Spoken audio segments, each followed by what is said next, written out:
السلام علیکم ناظرین، آپ دیکھ رہے ہیں ZH نیوز، میں ہوں ظہیر احمد۔ ناظرین، آج DGI SPR کے ساتھ DGI SI نے بھی پہلی بار ایسا ہوا ہے کہ بیٹھ کر ان کے ساتھ میڈیا ٹاک کی صبح، اور اس کے حوالے سے کافی ساری چیزیں جو ہیں وہ ڈسکس کرنے والی ہیں۔ انہوں نے کچھ پوائنٹ اٹھائے ہیں، ان کے اندر کیا تھا اس کا ریبٹل بھی آیا، اس کے اوپر رسپانس بھی آیا اپوزیشن کی طرف سے، جس میں اسد عمر صاحب اور فواد چودھری صاحب، رشید مزاری صاحبہ، شاہ محمود قریشی صاحب،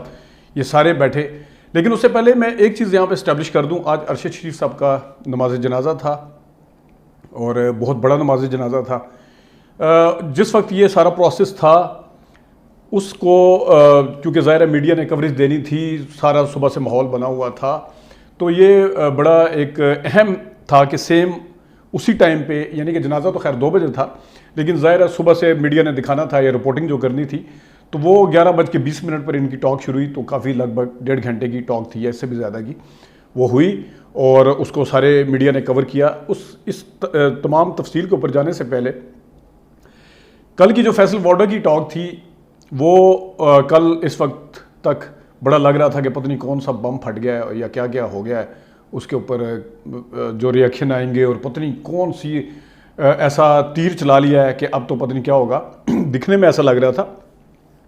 اس کے جواب میں جس وقت ایک تو یہ کہا گیا کہ رانا ثناء اللہ صاحب نے آگے خود ہی اس میڈیا ٹاک کو زیرو کر دیا، کہ انہوں نے کہا کہ بالکل جو کچھ فیصل وارڈا صاحب نے کہا وہ ٹھیک کہا ہے، فیصل وارڈا یوں، فیصل وارڈا اوپر سے۔ پھر نواز شریف صاحب نے بھی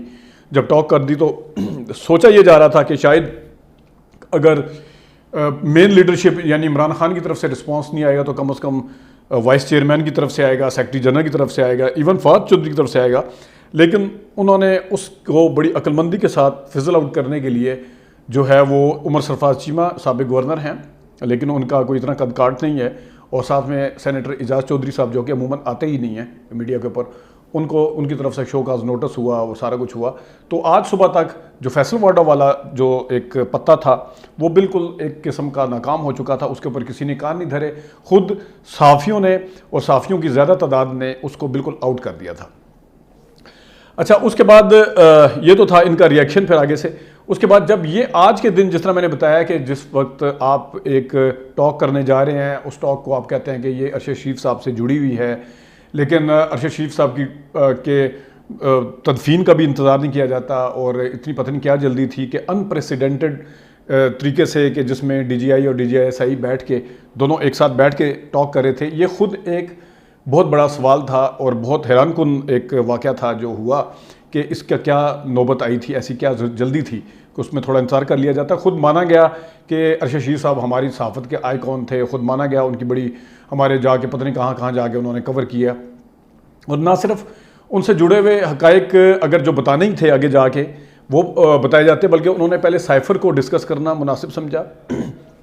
انہوں نے سائفر کے اوپر اپنا ایک بیانیہ دینا مناسب سمجھا، انہوں نے رجیم چینج وغیرہ کے حوالے سے جو ارشد شریف صاحب نے پوری چین کے ساتھ پروگرام کیا تھا، یہ مانتے ہوئے شروع میں کہ آئی کون تھا ہمارے ساتھ یہ تھا، پھر ان کی اس پوری جو رپورٹنگ تھی اس کو مائنس کرنے کی، یا اس کو کم از کم اس کے اوپر کویسچن اٹھائے کہ یہ سارا ایک چینل مل کے اور یہ ارشد صاحب مل کے یہ سارا کچھ کر رہے تھے، تو ہم نے تو اس ٹائم بھی نہیں روکا تھا، تو پتہ نہیں ہم نے اس ٹائم بھی یہ نہیں کیا تھا۔ تو یہ پہلا پوائنٹ یہ تھا، اور پھر انہوں نے دوبارہ جو سائفر کے اوپر پرانا بیانیہ ہے اسی کے اوپر جو بار بار ڈھکے چھپے لفظوں میں ٹویٹ کے ذریعے، پریس ریلیز کے ذریعے، یا ایون ایک آدھ بار جو DGI SPR جو ہیں انہوں نے آ کے بتایا تھا کہ ہمارے کوئی سازش تیار نہیں ہوئی تھی، انہوں نے آج ایسے طریقے سے اس کو دوبارہ سے پرولونگ کرنے کے لیے، یا اس معاملے کو دوبارہ سے پتہ نہیں کیوں اٹھایا گیا سائفر والے کو، اگر آپ سمجھتے ہیں کہ آپ نے اس کو بٹھا دیا تھا تو پھر اس کو اٹھانے کی ضرورت نہیں تھی، اور اس کا پھر یہ مطلب ہے کہ سائفر کا بیانیہ اگر آپ نے بٹھا دیا تھا تو آڈیو لیکس اس کے بعد عمران خان صاحب کی آئی، اور اس کے بعد انہوں نے جلسے کیے، اس کے اندر جب بیان کرنا شروع کیا، تو اس کا مطلب آج دوبارہ اس کو چھیڑنے کے 2 ہی مقاصد تھے، یا تو آج کی میڈیا ٹاک کو لمبا کر کے ارشد شریف صاحب کے حوالے سے بات کرنا تھی انٹریکٹ، لیکن ان کے بیانیے کو بھی اس کے اوپر سوال اٹھانے تھے، دوسرا مقصد صرف یہ تھا کہ جلسے اگر عمران خان صاحب نے کیے تھے اور جلسوں کے اندر انہوں نے بیانیے کو دوبارہ سے بیان کیا تھا، تو اس کا مطلب یہ ہے کہ یہ انپریسیڈنٹڈ ٹاک میں یہ چیز بھی ڈسکس ہوئی، یا یہ کرنے سے پہلے ہوئی کہ ہم سائفر کو بھی ڈسکس کریں گے، کیونکہ عمران خان دوبارہ ایک نیریٹو قائم کر رہے ہیں۔ اب آتے ہیں جناب ارشد شریف صاحب کے اس لیٹر کی طرف جو KP گورنمنٹ کی طرف سے جاری کیا گیا، اور یہ بتایا گیا کہ پتہ نہیں اتنے بج کے اتنے منٹ پہ وہ یہاں سے گاڑی میں بیٹھے 9 اگست کو, وہاں سے ٹکٹ کٹوایا, ان کے ایڈمن تھے ایئر وائی کے, یہ سارا کچھ بتایا. اتنی کی ریٹرن ٹکٹ تھی, اس تاریخ کی ریٹرن ٹکٹ تھی, 9 ستمبر کی تھی, 2000 اگست میں انہوں نے جانا تھا, ستمبر میں آنا تھا. پھر انہوں نے بتایا کہ کس کے پرنسپل سیکرٹری نے ان کو وہاں پہ بھیجا, اور کے پی گورنمنٹ کے باچا خان ایئرپورٹ سے کیسے گئے, سارا آپ نے سن لیا. لیکن میرا ایک سوال ہے, یہ وہ چیزیں ہیں جو جاوید چودھری صاحب آج سے 3 مہینے پہلے بتا چکے ہیں کہ وہ کس طرح کے پی کی گاڑی میں گئے تھے, اور بھی لوگ اس کے اوپر کالم وغیرہ لکھ چکے ہیں, اور یہ چیزیں ڈسکس ہو چکی ہیں. یہ کوئی نئی نہیں تھی, اس کو ایسے طریقے سے بیان کیا گیا جس طرح یہ نئی چیزیں ہیں. یہ نئی چیزیں نہیں تھیں. ظاہر ہے جب کوئی کسی کو تھریٹ لیٹر آتا ہے اور اس کی لائف کو, اس کی زندگی کو تھریٹ ہوتا ہے, تو اس کے اسباب کوئی نہ کوئی تو بناتا ہے. کسی نہ کسی چیز میں بیٹھ کے وہ ٹریول کر کے جاتا ہے, اس کے ساتھ کوئی نہ کوئی کہیں ٹکٹ بھی کٹوا کے دے گا, کوئی نہ کوئی اپنا کردار بھی پلے کر رہا ہوگا. اس سے آپ یہ تو نہیں ثابت کر سکتے کہ وہ اس کے اندر انوالو ہیں. وہ تو ان کو کوئی بھی اس کا کسی کا ساتھ دے گا, وہ تو بچانے کے لیے دے گا. اگر کوئی کسی کے پاس آئے گا اور آ کے کہے گا کہ میری زندگی کو خطرہ ہے, تو وہ اس کے لیے جو بھی کرے گا کہ آپ نے اس طرح کرنا ہے, اس طرح کرنا ہے, آپ نے جو بھی رازدارانہ طریقے سے جانا ہے, تو اس کے اندر ایک پورا پروسیس ہوگا. وہ ٹکٹ بس کا, ٹرین کا یا جہاز کا لے گا, اس کی کوئی نہ کوئی مدد کرے گا. لیکن اس کے اندر یہ کہاں اسٹیبلش ہوتا ہے کہ جن لوگوں نے ان کو یہاں سے بھگایا ہے وہی ملوث ہیں. جس طرح آج مبینہ طور پر یہ چیز کہنے کی کوشش کی, بلکہ واضح طور پہ نظر آ رہا تھا کہ کس طرح زبردستی عمران خان صاحب کو, اور عمران خان صاحب کے ساتھ ساتھ ایک چینل کو, اور خود ارشد شریف صاحب کے حوالے سے بھی انہوں نے کوشچن کیا, ان کو ملوث کرنے کی کوشش کی جا رہی تھی. یہ بتانا تو یہ چاہیے تھا کہ کینیا کی پولیس نے آپ کو کیا بتایا ہے, بتانا تو یہ چاہیے تھا کہ کینیا کی پولیس نے اپنا موقف کی بدلا, بتانا تو یہ چاہیے تھا کہ وہ 2 کردار کدھر ہیں. جو چیزیں آپ ایک بتا رہے ہیں کہ ہماری یہاں سے وہاں ٹریول کیا, پھر دبئی کا بھی, یو اے ای کا بھی بتایا کہ وہ ویزا ختم ہونے کے بعد گئے تھے. پھر ساتھ ہم نے یہ بھی بتایا کہ وہ 34 ایسے ملک ہیں ہماری نالج کے مطابق جہاں پہ انٹری ویزا ہے. تو 34 ملک میں سے اگر وہ کینیا کی بجائے بالفرض ان 34 میں سے کسی ایک میں چلے جاتے, تو آپ نے کہنا تھا کہ یہ ملک یہاں پہ کیوں گئے, وہ 34 اور بھی ہیں. تو یہ ایک لمبی خیر ڈیبیٹ ہے. لیکن جو لانگ سٹوری کو اگر ہم شارٹ کریں, تو اس میں سب سے بنیادی سوال یہ تھا کہ وہاں کی پولیس نے آپ کو کیا بتایا. آپ کو اگر کوئی اس حوالے سے کچھ انفارمیشن ملی ہے کہ وہ کردار 2 کدھر ہیں, بجائے اس کے کہ اتھارٹی ہونے کے ساتھ آپ بتاتے, اور اتھارٹی ہونے کے ناطے آپ یہ بتا رہے ہوتے کہ ان 2 کرداروں کو بھی ٹریس کر لیا گیا ہے, آپ نے آگے سے اور سوال کھڑے کر دیے کہ 2 کردار کدھر ہیں, تو وہ 2 کردار ادھر ہیں. تو وہ جو اس سے پہلے کی چیزیں بتائی ہیں وہ نئی نہیں ہیں, وہ ساری پرانی ہیں. ایک چیز یہ. دوسری نیوٹرل کے حوالے سے بات ہوتی ہے پولیٹکس کے اوپر. یہ 1 گھنٹہ 50 منٹ کی ہے, جتنی بھی یہ تھی, 2.25 گھنٹے کی, 1.5 گھنٹے کی, جتنی بھی ٹاک تھی, اس میں صرف 1.5 منٹ شروع میں کشمیر کی بات ہوئی ہے. پھر کہتے ہیں کہ ہم سیاست سے دور ہیں. پوری کی پوری ٹاک جو تھی وہ سیاست کے اوپر تھی.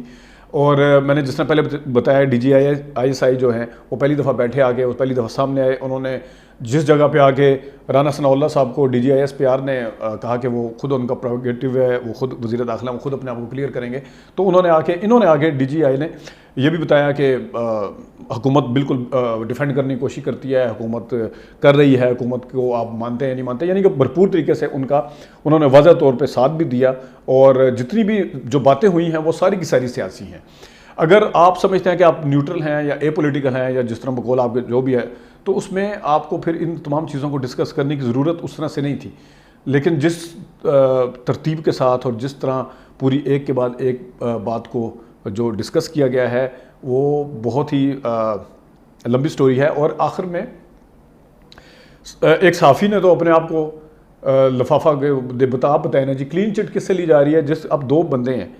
ایک بالفرض ایک بندہ ہے, وہ کہتا ہے جی اس نے اس کو لفافہ دیا ہے, یا شک ہے مبینہ طور پہ لفافہ دیا ہے, تو وہ بندہ اسی بندے کے پاس پہنچ جائے کہ آپ ذرا مجھے کلیئر کریں نا, میں نے آپ سے لفافہ کوئی لیا, وہ کہے گا نہیں آپ نے کہاں سے لیا لفافہ. تو یہ اس طرح تو نہیں ہوتا. مجھے تو ان صحافی بھائی پہ ہنسی آ رہی تھی کہ اتنی اہم ٹاک ہو رہی ہے, اتنے اہم ٹاپک کے اوپر ہو رہی ہے, اور وہ اپنے آپ کو کلین چٹ دلوانے کے لیے پتہ نہیں اتنی زیادہ اضطرابی کیفیت میں کیوں تھے, وہ کیوں اس طرح کرنا چاہ رہے تھے. تو یہ جو ٹاک ہے, اس نے مزید کچھ سوالات کھڑے کر دیے ہیں فیصل واڈا کی ٹاک کے بعد. اور اس ٹائم پہ آ کے جس وقت ارشد شریف صاحب کی تدفین ہونا تھی, اور سمجھ آ رہی ہے کہ اس وقت کچھ لوگوں نے کہا بھی ہے کہ عمران خان کی طرف سے فیصل واڈا کی ٹاک کا رسپانس اعجاز چودھری نے یا عمر چیمے نے دیا ہے, لیکن عمران خان نے کوئی 2 دن پہلے یا لانگ مارچ کے اوپر جو پرسوں تقریر کی تھی جو بھی ارشد شریف صاحب کے حوالے سے, اس کا رسپانس جو آیا ہے وہ نہ صرف 2 اہم عہدیداران نے پہلی دفعہ ایک ساتھ بیٹھ کے دیا ہے، بلکہ ایک آ رہے وزیر دفاع، پھر وزیر دفاع کے وزیر توانائی آ رہے ہیں، پھر جناب معاون خصوصی صاحب آ رہے ہیں، پھر شہباز شریف صاحب آ رہے ہیں، پھر ایک کے بعد ایک جو ہے وہ ایک ٹاک ختم ہوتی تھی، بلکہ ایون چاہیے پھر وہ قاہرہ صاحب آ گئے. تو یہ ہیٹ جو ہے وہ پتہ چل رہا ہے کہ کتنی فیل ہو رہی ہے اس وقت حکومتی سطح پہ بھی، پاور کوریڈورز میں بھی، اور جو آنے والے حالات ہیں اس کے اوپر آنے والے دنوں میں تبصرہ کریں گے. اپنا بہت سا خیال رکھیے گا. اجازت دیجیے. اللہ حافظ.